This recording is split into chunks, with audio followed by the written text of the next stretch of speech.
Hey, everybody, and welcome back to the Bancroft Brothers Animation Podcast. Oh, yeah. Animation, yeah, Tom, because that means that we are rocking and rolling with some animation discussion that is out of this world today. And I'm talking about the Mitchells versus the Machines. You've heard a lot about it. I've been waiting for this one, Tony, back when it had a whole different title. What was that? What was that? It was called Connected.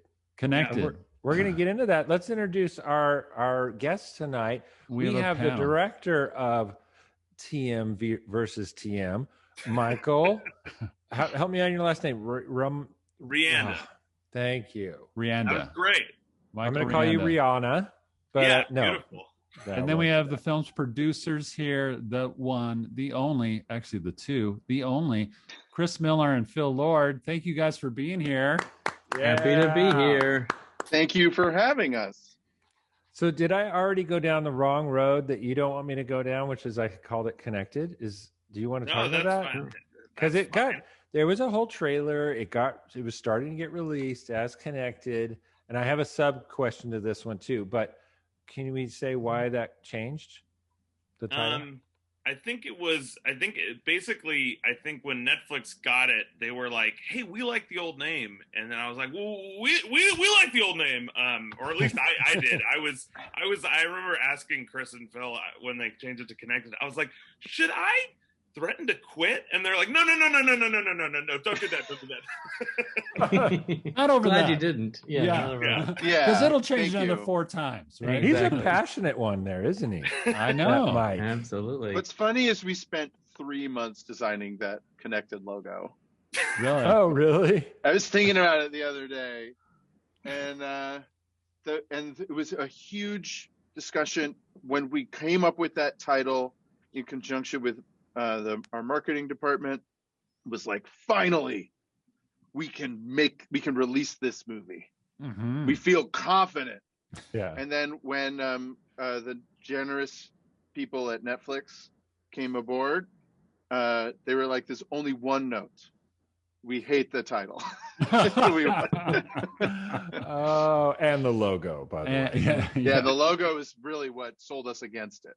But it had been called the Mitchells versus the Machines for the year prior, and that's what we had been calling it around the office. And so it was hard to get used to calling it Connected. And then when they said, "Hey, let's change it back to the original title," we were like, "Oh, thank goodness." But it's not just the title. I mean, you guys had a date. It was going to come out in theaters, then COVID. You guys have made this primarily through COVID, right? What was that journey like? Because it's been ups and downs, I would imagine. I mean, for me at least, I was really happy about it just because it's like we just wanted people to see the movie safely and as soon as possible and as safely as possible and as many people as possible, because it's hard to laugh when you're like worried about getting sick, in a movie theater or whatever. Funny joke. Oh my God. But if you're actually sick, wait, I heard somebody cough right next to me. That's right. Yeah. It is especially when it was like, remember there was that point when the scientists realized that laughing was one of the most dangerous things you could do. Yes. Other people. Especially aerosols everywhere. Yeah, in a contained area like a movie theater. Exactly. Yeah. No, but it was true. It was supposed to come out in theaters last September. Right. And then we put it on hold, and then Netflix was really excited about it. They saw it and they loved it so much, and it was just a great opportunity to be able to get the movie out, because I think while it is timeless in a lot of ways, I think it's extra relevant to what's going on in the world right now. And so it feels like sitting on the shelf for who knows how long didn't seem like a good plan. So it seemed like this was a great way to get a lot of people to see it with a place that really was supporting it and believed in it. So, and that's the voice of Chris Miller for those that are listening and not seeing his face. Phil, why don't you say something just so we know what your face is? Hi, my name is Chris. Wait, no, it's not. Hey, that's what you sound like to me, Chris. Oh wow! I don't even know why Tom is qualifying this at all, because we're two twins that sound just as nasally, and people have somehow figured it out. Which one of us sounds the more nerdy and nasally? It's hard to tell. It's there's 5 nerds on this. But out of the 5, everybody knows Mike. Mike, that's distinctive. Right. He's like, you're like, you look like you're from the movie. You're so excited. So he's from the movie. He does a voice in the movie. That's right. That's right. Ooh, we'll get there in a second. I just want the audience to know that yes, Tony and I have seen this movie. We got a screener from Netflix. Thank you, Netflix. I have really been excited about this movie, and there may be some spoilers. We should say that to the audience. Oh yeah, we may have some spoilers, but that's why we're releasing this podcast on the day, so you have no excuses. Go see the movie, then listen to the podcast, or get really enticed by what we have to say here, and go see the movie. Either way, go see the movie. Either way, you're going to get excited. So, Mike, let's talk about that since we opened that box. You do the voice of, is it the little boy? Yeah, little boy. Aaron. I do. It wasn't by choice. It's just one of those pitching the storyboards and they fall in love with your voice thing. Yeah, well, I just think I've sort of been thinking about it, and I think it might be because we had amazing actors that are much funnier and more talented than me try it, and for some reason it was like my voice was the one that was like sticking to the screen more, and sort of like people liked it in test screenings and that sort of thing. But I think it's just because I'm a younger brother and my siblings both left home when I was like 7, and those residual feelings are still there. I was going to say, this is your story, right? Take us back too, because you, from my understanding, you pitched the whole story. This is based on your family. This is you. This is you, right? Yeah, except for the Roman apocalypse, which didn't quite happen. But everything else, change that for COVID, 1-to-1. That's whatever. Fake. We were thinking of having a card in the beginning that said based on a true story and a fake robot apocalypse, but it was too cute. But yeah, it was. I basically Sony approached me at some point randomly. I'm just a guy, I'm just a guy who worked on Gravity Falls. and then they're like, do you have any movie ideas? And I was like, oh, I have thousands. I had nothing. I had just like a blank notebook behind me. And so I was trying to come up with something, and I was sort of trying to combine the thing that I loved the most as an adult, which is my crazy family. And I think that when you're making something, it's better to draw from real sources because they're familiar and specific. That's something that I really was sort of passionate about bringing to this movie, is like a feeling of specificity, maybe to the point of it's too specific and too insane, but I was really excited about that. And then on the other side, when I was a kid, I was obsessed with killer robots, and as an adult, I'm interested in like technology, the fact that robots and AI can do what humans can do. And if that is the case, what is it about humans that is really unique and special? So that's kind of like the stew that worked into the movie. It's so Great fun. stuff. It's like National Lampoon's, Vacation. I feel like we're seeing this kind of family trip movie all over again, but with this crazy sci-fi, twist to it, which is really fun. I love the insider jokes, not insider, but the cultural jokes. Let's put it that way, of technology, the memes and everything. Memes, and even your sort of, Mark Zuckerberg crossed with Steve Jobs, kind of a character that you have in there. What? No, that's outrageous. No, I felt like you could have heard him more, though. I felt like he needed a little pain in the story. I don't know. I know. Maybe it's just me. With my Phil Lord frustrations. is wearing his costume right now. I think it is true. An expensive hoodie. Exactly. How did it come to Lord and Miller? How did this? Because it sounds like it started with Mike. It did. And then you guys must have got involved at some stage. And Mike won the lottery getting you guys. Really? How did that happen? Right. With these guys as we won the producers? lottery getting Mike, I think is more like it. I think so that I think one of the main difference between Spider-Verse and this was that Spider-Verse was, our idea. It was Phil's script and its origin, right? That's how it started. Sorry, what's Spider-Verse? No, it was a different movie. It was a different movie that we were involved with. It's the comic book crap. But it was many people came together to make that thing special, but it sort of originated with us. So we felt we were there from the beginning. And this thing is Mike's family. It's Mike and Jeff's script. It is Mike's vision. And we happen to think that the hit great. And so it was our opportunity to help him make the movie be the best it could be. And so we saw a very, very early animatic. We're all scratch voices, and most of them are Mike's voice. But we saw in it what it could be, and we saw how talented he was, and how funny the thing was, and how heartfelt and emotional it was, and so we were just excited to jump aboard and help him make it. I remember warning somebody, maybe it was you, Mike. If you bring us on, we're going to make it worse for about a year. and then we'll make it better than it is right now. That's so funny. But just steel yourselves. We did a podcast with the Spider-Man Into the Spider-Verse directors. We couldn't get you guys involved, but they were saying the same thing. It's like, those guys came on and there was like a whole year where we were just, they were blaming you. It was just more like, oh my gosh, there was a whole year where we just didn't know what the story was anymore. And we're trying to search through it and we're just like throwing out ideas. Is that kind of how it was for you guys? Do you this is to Miller and Laura, do you guys like that process of just like throwing stuff around like crazy just to find what sticks?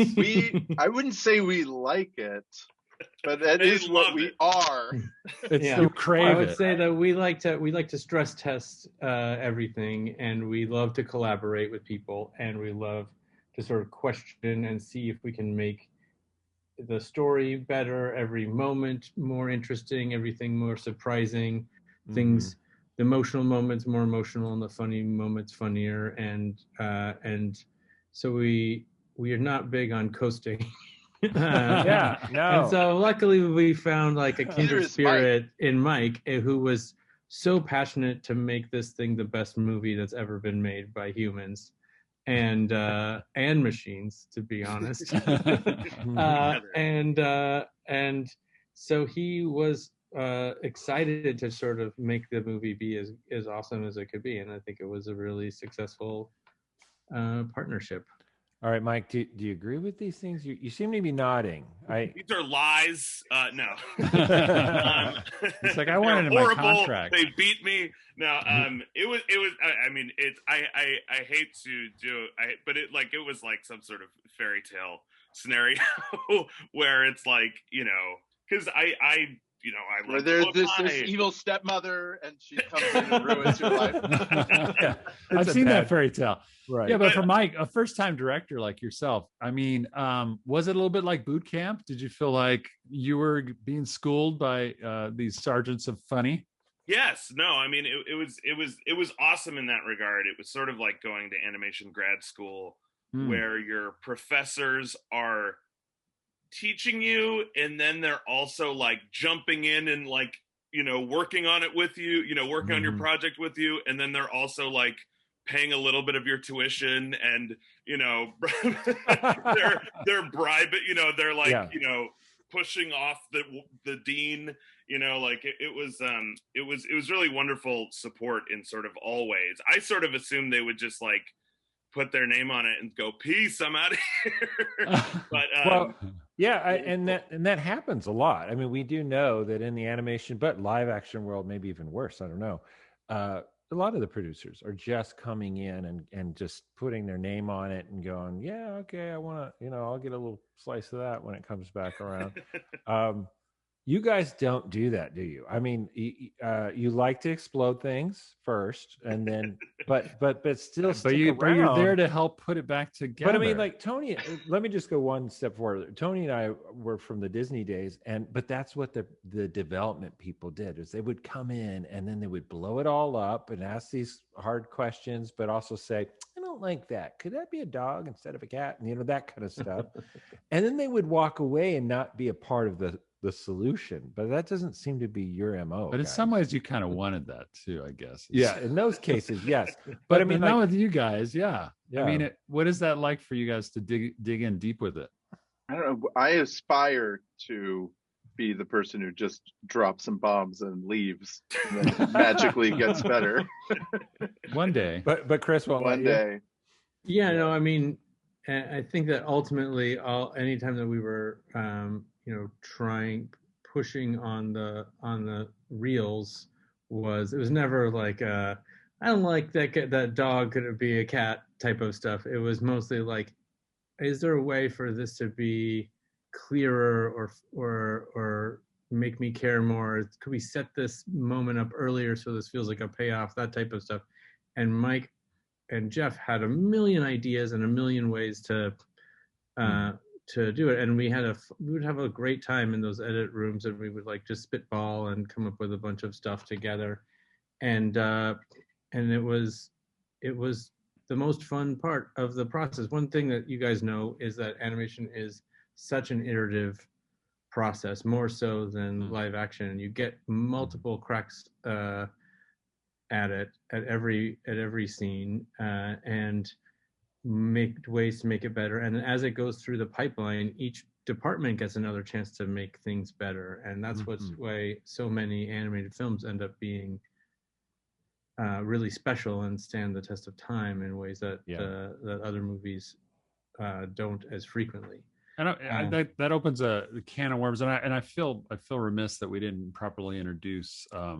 If you grew up on the other side of the world, maybe, or under a rock, really, or on the moon, then you probably do know who Chris Miller is and Phil Lord.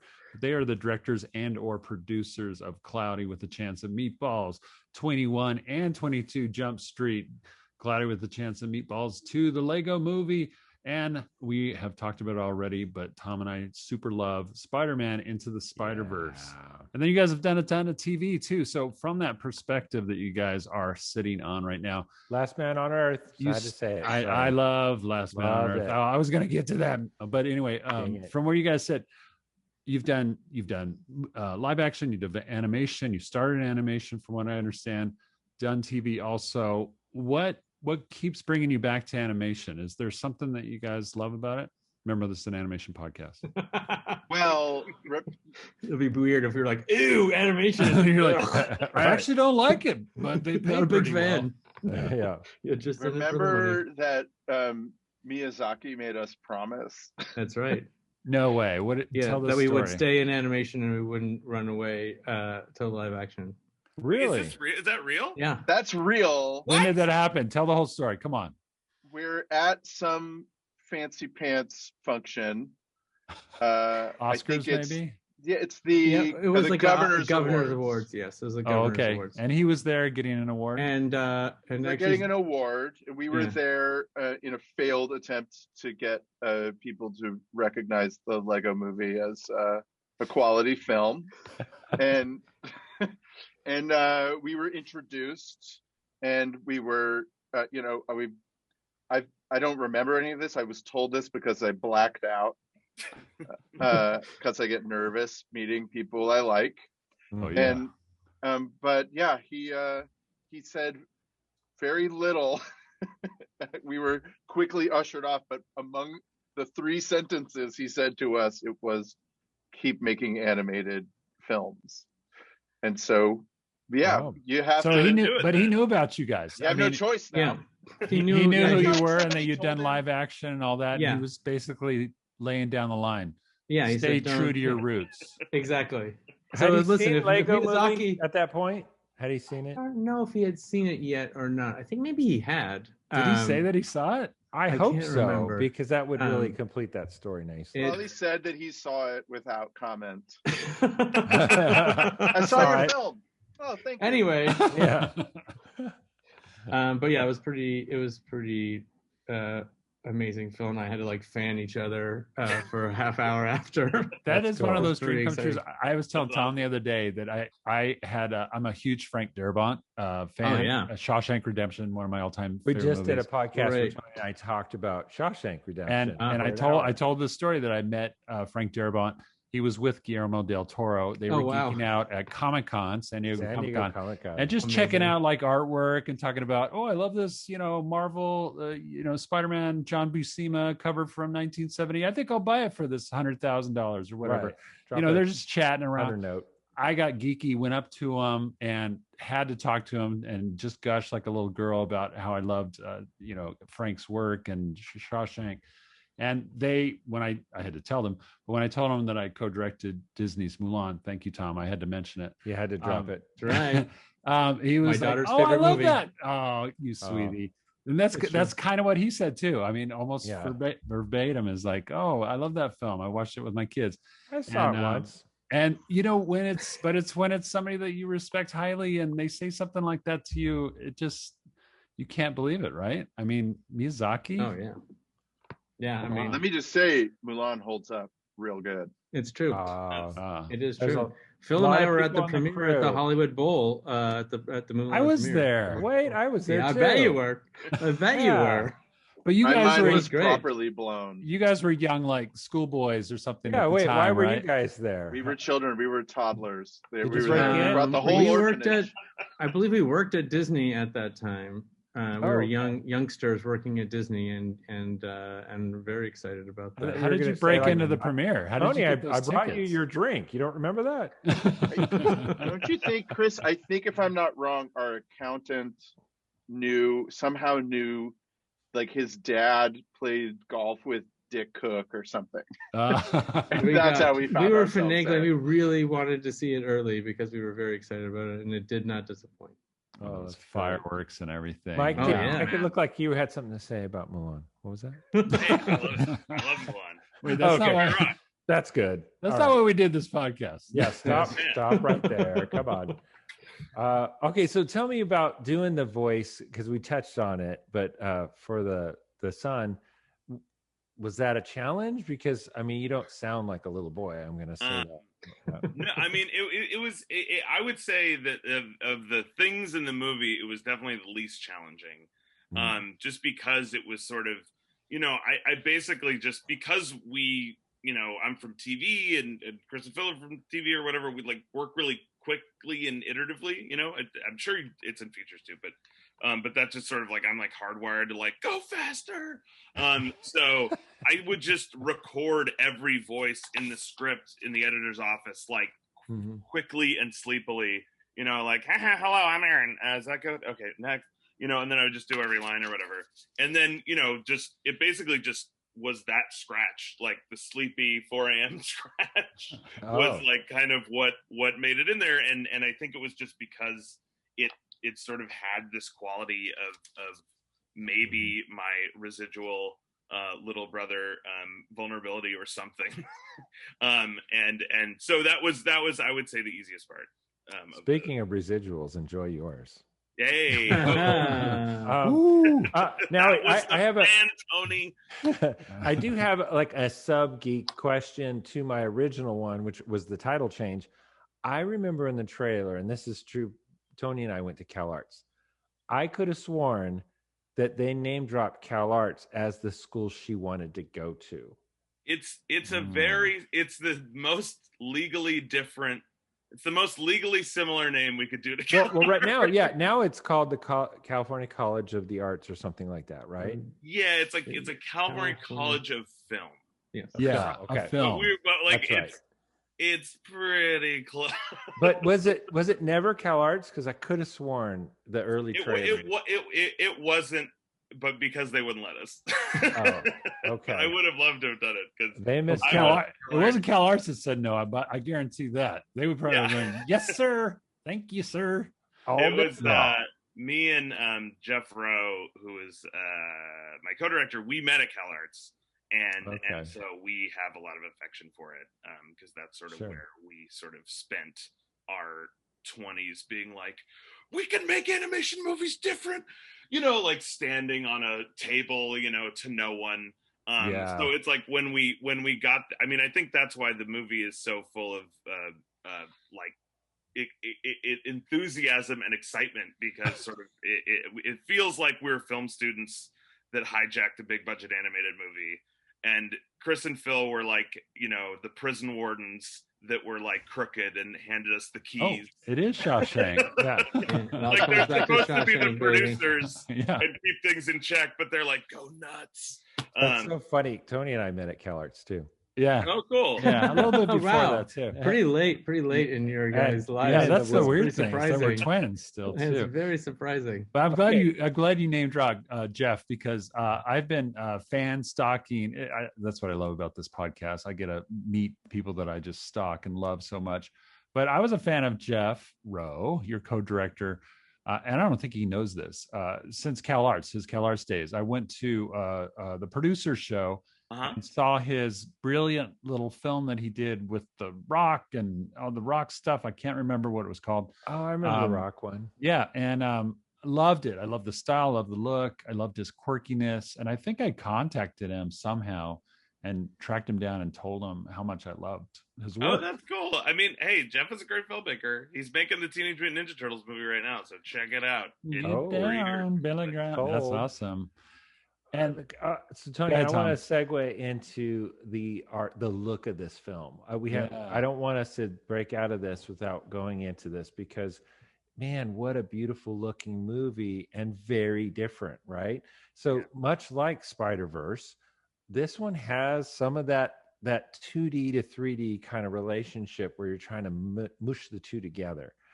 Can you guys speak to that a little bit, as far as, and I know of Lindsay Olivares, your character and production designer. She's awesome. So shout out to her.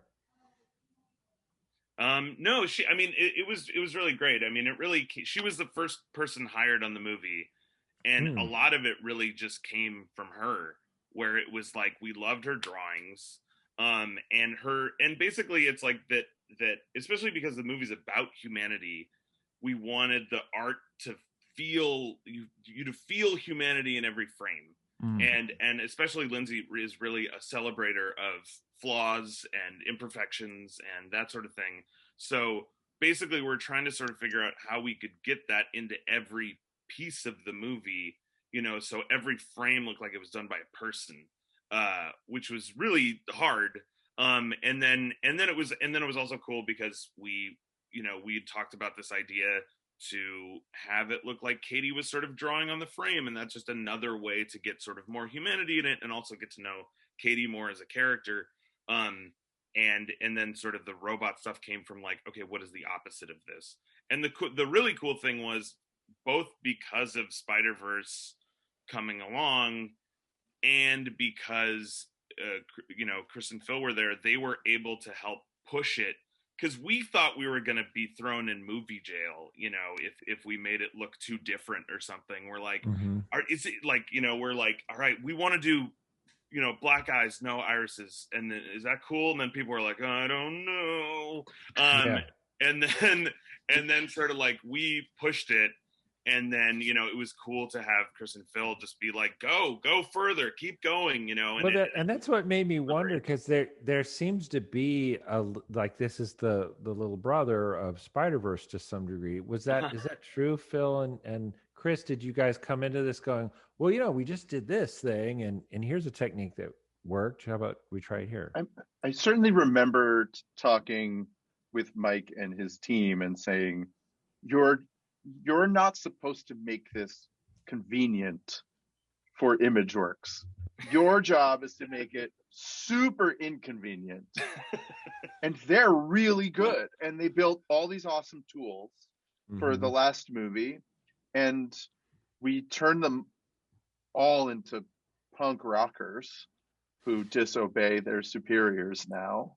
Nice. And wow, they're really excited to try to solve these problems so you shouldn't shave the edges of what you're doing.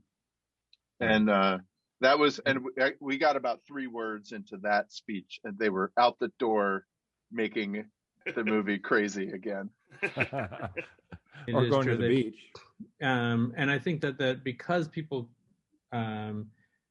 because the studio had gotten such good feedback from pushing the artistic style in Spider-Verse, they were way more open to not just retreating back to the safety of things that all look like each other. And so they were, to Sony's credit, very supportive of Mike making this movie look like its own thing and not like a standard movie, and it has such a handmade feel to it. And they did use a lot of the tools that were developed for Spider-Verse, but then they adapted them and brought them into places they hadn't been done before.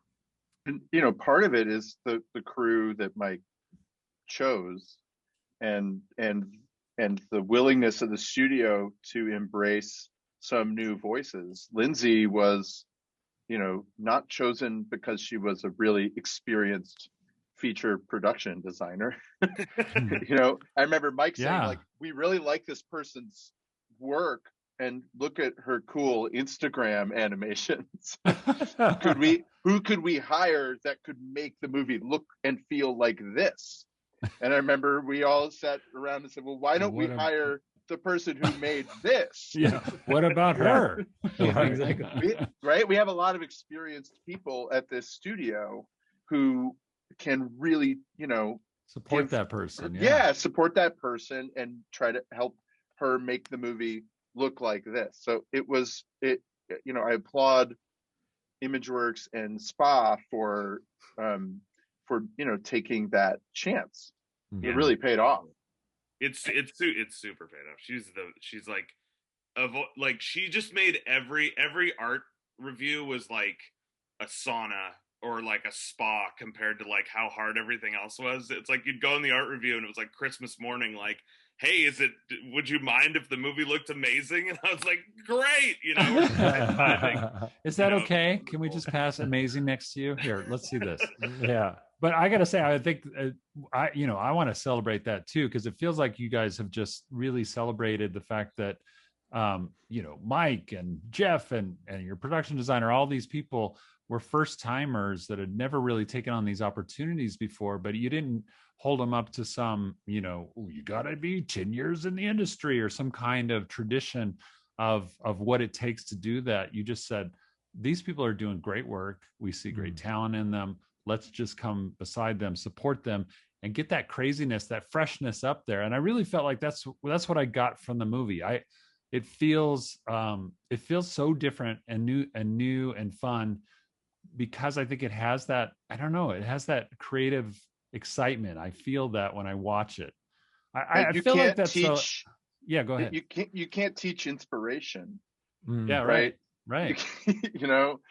And these guys had it. When you watched the movie that they were working on when we came on board, that was really palpable. That let's just get away with as much cool stuff as we can. Yeah. And it was seeping out of the frame. And in fact, there's so much. I've watched it. I've had to watch it a couple times, because one of the things that I applaud you guys for, because Tom and I are huge 2D animation fans. I know you guys started that way. You love 2D animation. We see it in Spider-Man Into the Spider-Verse, that influence. But oh my gosh, the combo of the CG, and then you throw in all these fun little, I guess they're Katie's doodles, the main character, or sorry, not the main character, but yeah, she is the main character. Katie, the main character, we'll cut that and change that. Sure. We won't. Or like Katie, leave this as texture. There you go. Katie, the main character. Anyway, she does so many of these wonderful little doodles throughout there. You get her energy and a vibe of who she is and how crazy and out of left field she is as a special character.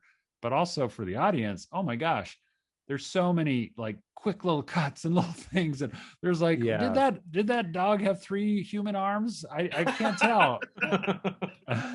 It was so fun though. And did Lindsay do that style too? Because I keep looking at that. I'm like, how do you tap into that very childlike drawing ability when you can actually draw? It's so hard. It's one of the hardest things to do, right? It's like to draw naively, right? Yeah. I was thinking maybe Chris and you guys did those. No, it's Lindsay and her team. There's a handful of artists with Lindsay that were sort of responsible for what we were calling Katie Vision, which is sort of how Katie sees the world, and her little mixed media films. I mean, if you go into Lindsay's office, it was full of like sock puppets and like felt cutouts of like things that were used for the. Mike is gonna grab one. It looks like Mike's gonna grab one. I know that this is an audio podcast, but you guys can describe it. But she just like has hundreds of these like Mike is holding up some looks like flannel. This is made out of cups from the cafeteria. There's a pterodactyl. Oh my gosh, that's insane! What was her idea? All this stuff on the she weekend, is crazy, and she never asked for permission, which is one of the things I love about her. She just did it. She was an absolute rock star. She wanted that job bad. She was she did. She earned it. She earned it. She earned it. But now, from a production standpoint, did the Katie Vision stuff, did that drive production crazy, or were there other producers that are not the Lord Miller types that are going, do whatever you want, break everything? And were there the real logical we'll figure producers out a pipeline that were like, I mean, it was very Katie Vision all over. What about this chasing? Do we really need clouds and rainbows through this whole thing? You know, it was very convenient that our loudest and most passionate producers had made a bunch of hit movies. Oh, so it was these guys. Okay. So it was nice that everyone was like, I mean, I get Kristen. I mean, I always felt like one of my roles in the movie was like, you know, the scene in Blazing Saddles where Cleavon Little holds a pistol to himself? I would always be like, look, Chris and Phil are forcing me to do it. I can't stop them. They've gone mad. You know, every time you talk, you're screaming. You are just going to be so in everybody's ears. No, this is great because when you have 5 people, you have to scream to get attention, to get the mic time. Go ahead, Tom. Go ahead, Tom. You go ahead. Might have been a note in the movie from certain people. That would probably be the main studio note. Why is every character screaming? Oh, that's just the scratch voice by Mike Rianda. Because Mike grew up with Disney Channel. That's why. I know. Hey guys, so I just want to comment on this. The eyes on your characters look fantastic. They look like they're hand drawn. Okay. But I got to say, talking about the pupils, right? Like the actual pupils. They're not complete circles. They're wonky, right? Yeah. They're kind of like squarish circles. Yeah. Okay. So just to me, that when you're talking about a 3D model is brilliant. So thank you for that. No perfect pupils. But like, was that just a natural when you were talking about these characters? Yeah, I think it all came from just trying to. Now I'm I'm trying to calm down. But I think it all just came from having characters that were, just trying to mimic 2D as much as possible and trying to mimic like Lindsay's drawings as much as possible. Yeah. So it was just like that seemed natural, and also just like as a bias or something, everyone on the team liked that. That's like one of the things that we would talk about at CalArts. It's like, why do all the characters' eyes look the same? So we're excited to do that and it's funny because in 3D you do need to have, if you look really close, there's a little reflection and there's like a hint of an iris, because if it's totally matte black, it looks bad. Yeah. So you have to balance it a little bit, but ideally the feel of it will be the same as a drawing.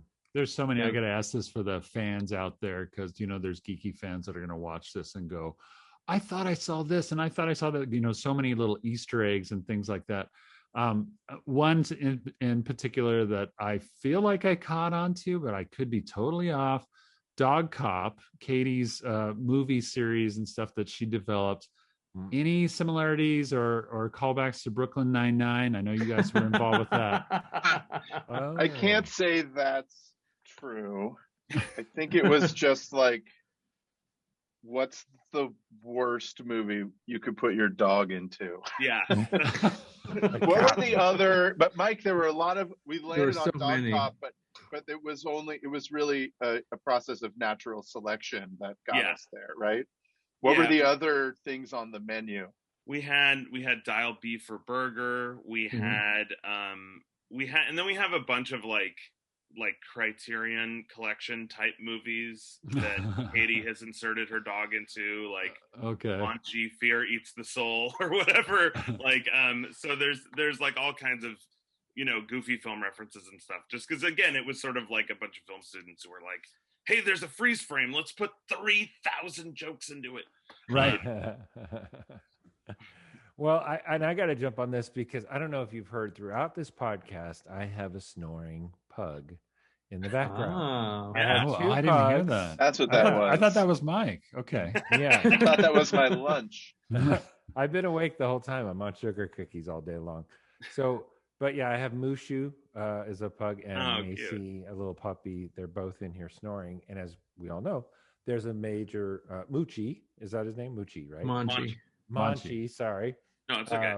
Pug in this, and then you actually had a friend of mine. I know the real Doug the Pug. Who Oh my gosh, starstruck. I know. I live in Nashville. He's pet him. Yeah, I've pet him. They've licked to my each other. House and has met my pug. So. Oh wow, that's awesome. We still haven't met him. That was one of my. I was like, that was one of the ideas behind casting him. I was like, I got to meet this dog, but we still haven't met him yet. Awesome. COVID. You may want to cut this, but Tom actually was developing a series, an animated series with Doug the Pug. Oh, amazing. Cool. Yeah. Amazing. I mean, well, you know what a good voice performer he is. On command. The panting is just natural in a way that. But I mean, this has never been this. We've had social influencers that have done voices and things like that, but never a pet influencer. That's what Doug is. How did that come about? I'm just curious. I mean, obviously, there's a nice marketing angle to this, of course, but it was interesting. It made for that. I mean, you already have the quirkiness of this film. To have sort of this. Have a dog do a dog's voice was kind of amazing. Who came up with that idea? I can't remember whose idea it was, but I know that like one of the movie is talks a lot about social media and its positives and negatives, and so that was part of the reason for casting Chrissy Teigen and John Legend as the neighbors. I love that. And then the sort of idea was like, oh, it would be fun to like get some more people who are in that world to be part of this movie. And I don't remember whose idea it was, but when the idea came up, it seemed like the perfect fit for the themes of the movie, and also just because it was kind of a hilarious idea. Yeah, and it's like all my nephews like Doug the Pug, and it seemed like good to sort of, whenever we had an opportunity to cast someone, if it was just somebody that we loved. So it would just feel like, because sometimes in animated movies especially, it's like some of those choices feel really cynical, where it's like, haha, now we have this person. But we wanted to try to pick all people that we like really like had fondness for, and hopefully that would like come through, because we love Doug the Pug. Well, we started with Doug, but we do need to talk a little bit more about some of the other voices, Sony. Yeah. Tell us about, was Danny McBride, was he by the way, I love Danny and Maya together. Maya Rudolph and Danny McBride. It's not apparent. Yeah, and the design really looked like Maya too, I felt like. I don't know. She it really did. clicked with it. Yeah. She really acted like her for sure. Yeah. What were these two geniuses for sure? Yeah. Was this like a dream chance to work with them? Yeah, no question. They're all, so many of the voices are writer performers. Yeah. It really helps when you're sitting there going like, oh man, I wish this scene was funnier. Why don't we hire one of the funniest people in the world to come in and just like lay some stuff down? And Doug is like, yes, I think I should be. Yes. Yes. He was like, Right. try this one. I could pant harder. No, it's true. It's really great. One of the many iterative processes is that you can you can let these people be the geniuses that they are, and they give you extra free moments of sincerity and things that don't feel written or canned, and also extra funny jokes and performances that you weren't expecting along the way. Yeah.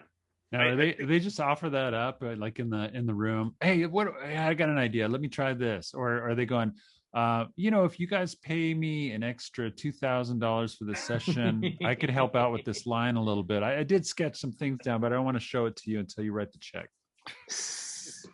No, they were very. I think I feel like, because it's such a solitary experience, like being in front of, just with that stand and the script and stuff. I think they sort of all had a lot of fun, like doing that stuff, because it made it more sort of like engaging and alive for them. Yeah. So it's not just like going in and reading pages off the script. Like I feel like all of those actors like really came alive when they were improvising, and not that they weren't before, but that was like a cool thing also about sort of like that I learned from Chris and Phil, where it's like they would come in, because I'm very like, have this, I'm like, okay, we got to get every line, sweat pouring down my face, and they're like, let's spend an hour on this scene and see what we can find. And like in my head, I'm like, that's too long. The scene's short.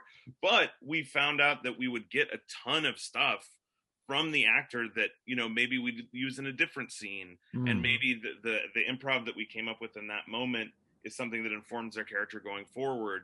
And it all ended up being really valuable.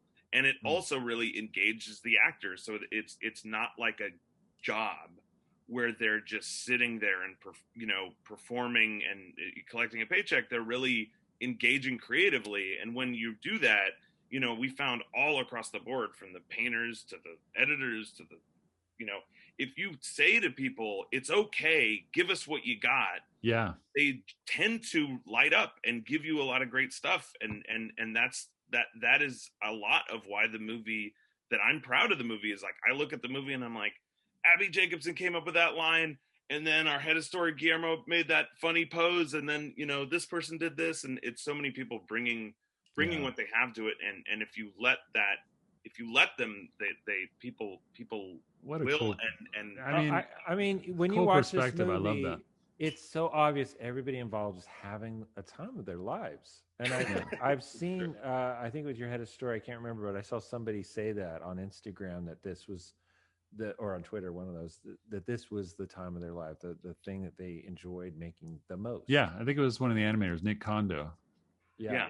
Oh yeah. Awesome. And then he said in Spider-Verse was the worst film of the worst time of all time. Yeah. Worst time. That was grueling. By the sword, die by the sword. And it's true that that we really loved coming to work on this picture. Every time we would plop in to edit, you knew you were going to laugh and enjoy yourself. And one of the hardest things to do, especially these days, is to keep these movies from feeling synthetic, because they get, you live with a line for 2 years. Yeah. and it can get kind of machined down into something that's a little stale. And so you look for every opportunity to give it spontaneity. Those recording sessions, it's not, no one's in a booth. The poor producers are in the booth. The rest of us are in the, we're in the room with the actors. Yeah. And there's, often 5 of us sitting there trying to be really quiet, but with the script and, writing jokes down and pitching stuff. Just so fun, because you can like pitch a joke to Conan O'Brien, which is, like amazing. Yeah. Right. I'm not saying he'll say it. No, he's a generous guy, but like that writer's room feeling that you get, you can kind of, it leaches onto the screen somehow. And I think that's what's so fun about working with Mike and his whole team and their whole philosophy is that sense of spontaneity is pervasive. There's a couple times in the making of a movie, and I've been through this. I know you guys have too. And the recording sessions are one of those where it can be a high stress time, right? There's a lot of money on the line. Every minute that's passing by, there's like a ticking clock. We only have this actor for so long. We're in this space that's costing us a tremendous amount of money. Everybody's time is valuable. And so there's that stress level. How do you guys deal with that when you're in the moment? And that's just one example. I mean, it could be the orchestra too, because that's another place where it's like really expensive. We're on the orchestration stage and composing. We treat those recording sessions like Michael Bay treats a super techno crane. Like these things grow on trees, right? I think it means you don't care, and you just we don't care. You can't freeze with the pressure of feeling like you need to get everything in one go, because you're not. You'll also get another bite at the apple later. After you put it up and see, okay, this worked, this didn't, we need to change this line, we got to go back into the scene. You're going to come back there again. So you have to sort of like take out, like, don't look at the nervous Nellies who are looking at their watches and pointing at the clock and like going, and go like, let's explore, especially in the early stages with an actor in those recording sessions. You're trying to find the character and trying to find the voice that they're going for and trying to find like the uniqueness of who this character is. Like, it doesn't just come out immediately. You have to like find it. No, and we were smart enough to know right away from the beginning and not have to go on a journey to get there. But this is the whole reason we're here, right? Is to capture this magical person and their wild, unique brain. This is why, like, Maya gets hired and makes money and has a nice house, because she is one of the people in the universe who can do this. Right. So we're going to take a little time. Well, Phil's turning into Mike. He's getting excited here. I get excited. Well, I do. Yelling. I get excited. This is the whole apparatus of around the movie is here to capture these moments and create the conditions for creativity.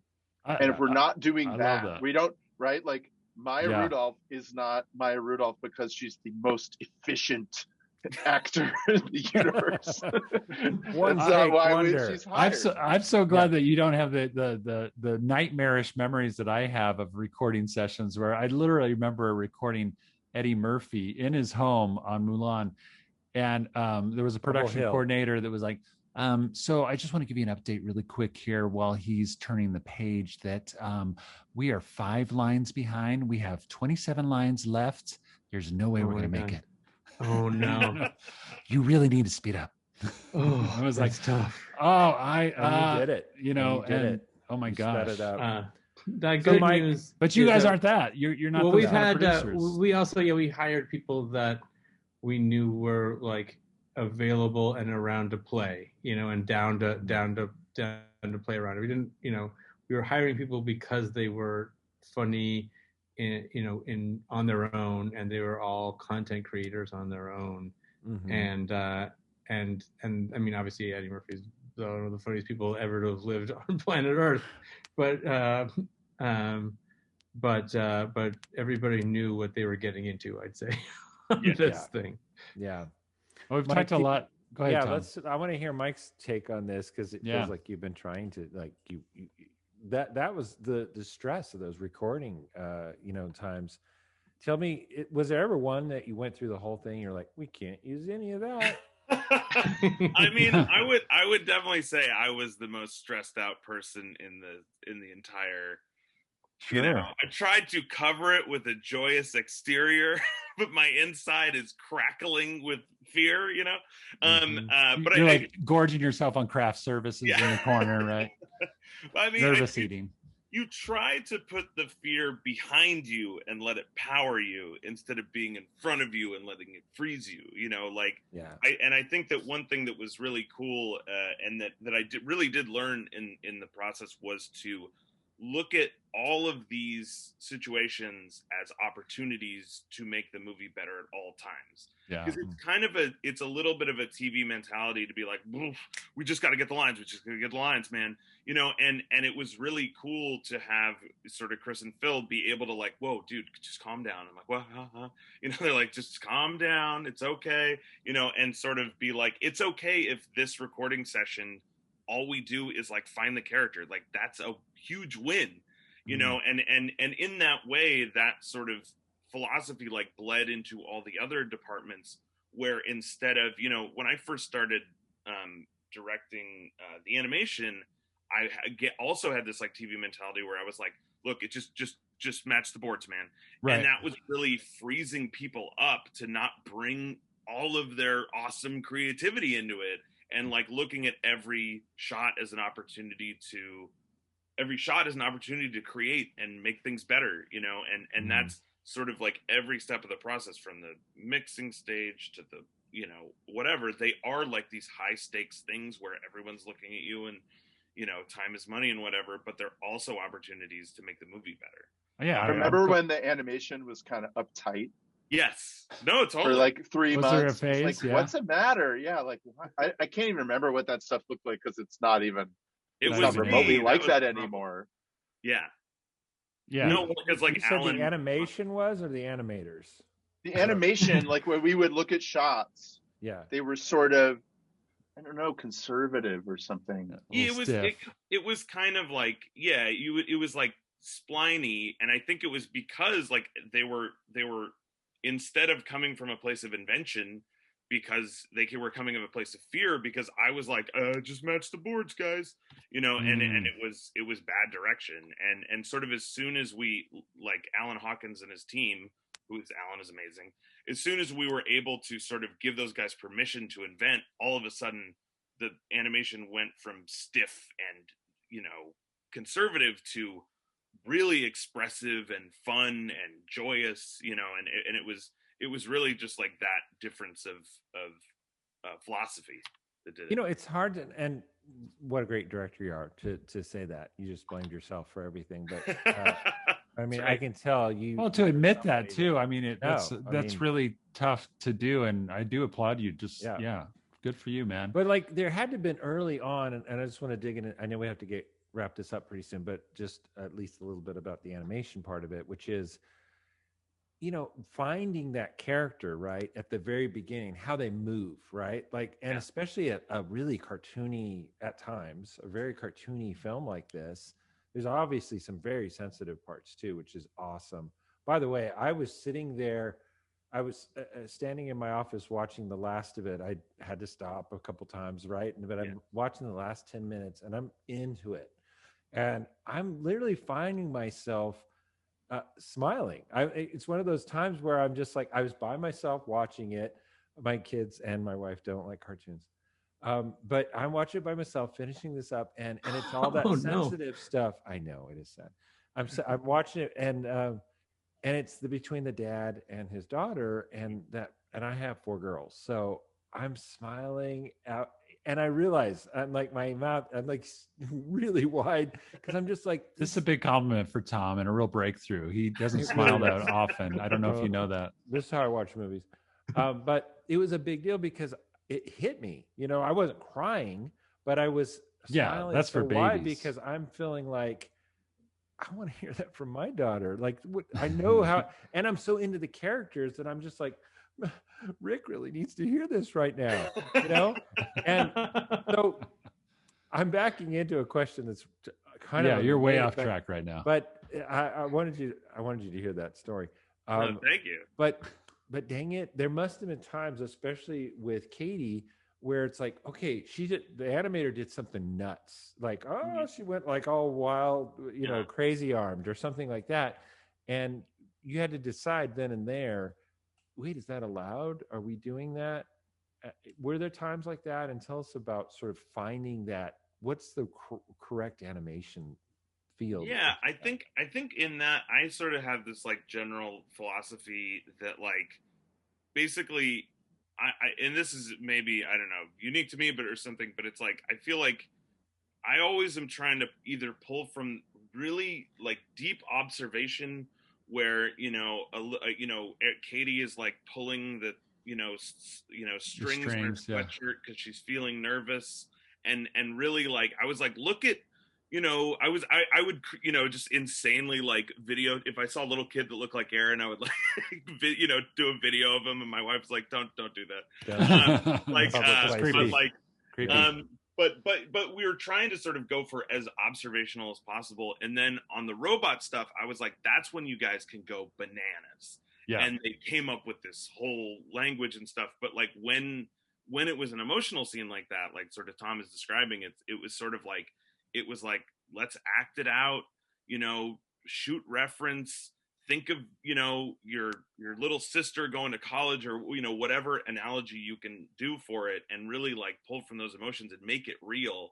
Because like in that time, this isn't the time to be really cartoony and invented. This is the time to like really sit with those emotions and try to reflect them in the movie.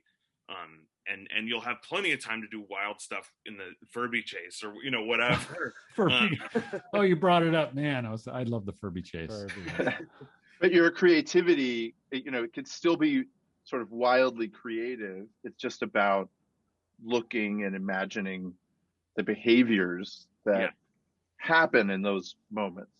And I think it's very easy for stuff to get stock if you don't remind everyone that like our job is to look and witness, and that's what animation does so powerfully, right? It's to express a story through movement.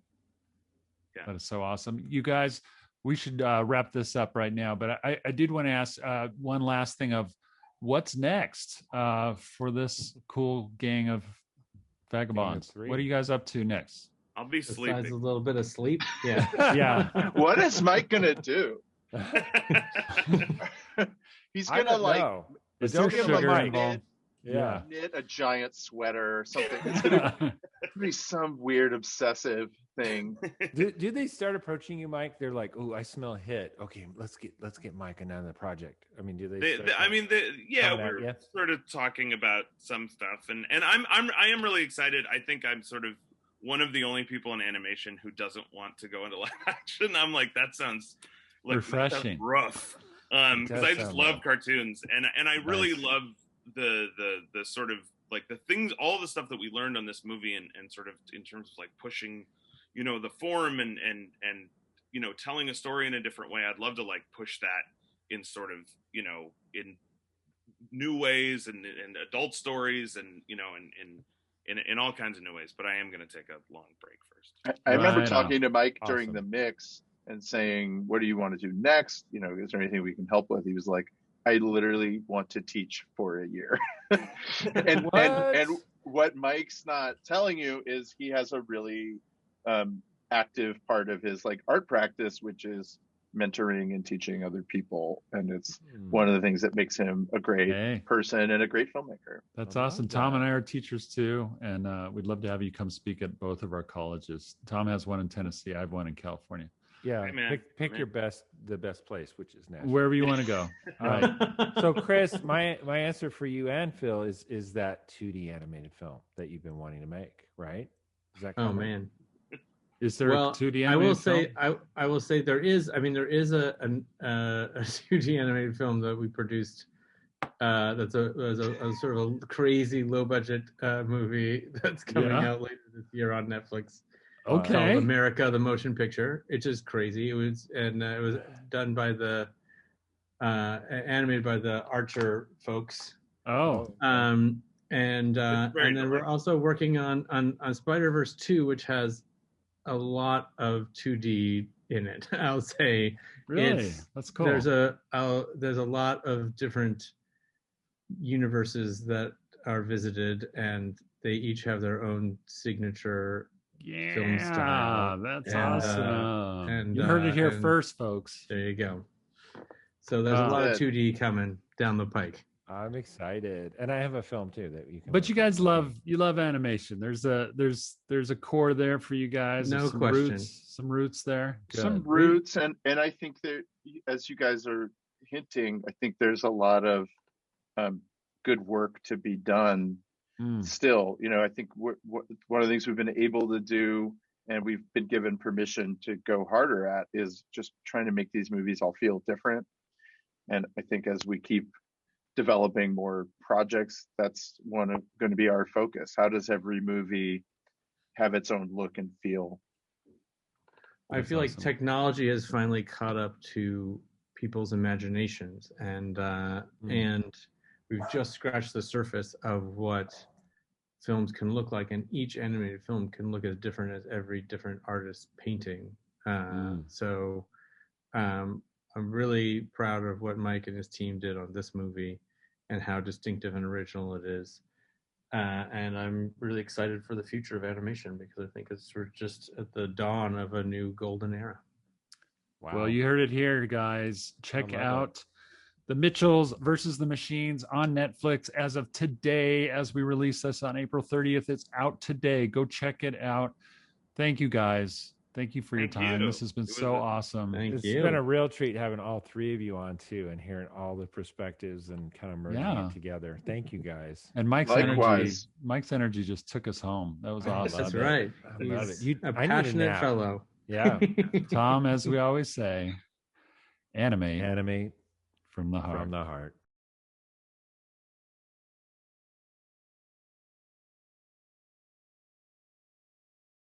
Be sure to subscribe to the Pencil-ish Studios YouTube channel.